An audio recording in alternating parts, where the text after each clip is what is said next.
In today's video, I'm going to teach you how to use Lovable Dev.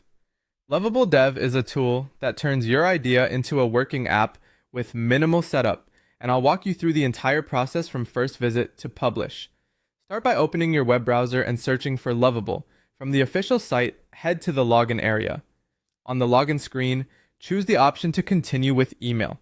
Enter the email address you want to use for your account, then click continue. When prompted, create a secure password you'll remember, and proceed to create your account. Next, check your email inbox and follow the message from Lovable to finish setting up your account. If you don't see it right away, take a quick look in your spam or promotions folders and give it a moment to arrive before refreshing. Once you're back in, you'll be asked to enter your full name, so your workspace is labeled clearly.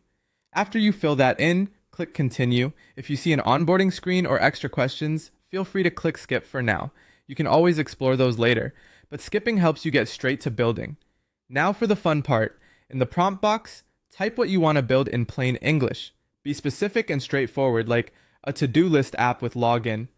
This helps Lovable understand the core features and generate a stronger starting point for you. When your description looks good, click send. Lovable will begin generating your app. This can take a short while, so sit tight. Behind the scenes, it's setting up the basic structure, screens, and logic based on your description. When it's ready, you'll land in the workspace where you can explore what was created for you. Use the visual editor to customize the design, adjust colors, change text, update button labels, and rearrange sections to match your vision. If you want to refine the layout, drag elements into place and preview the changes. You can also try the app right away to see how it behaves. Click through the screens, test inputs, and confirm that the flow matches what you had in mind.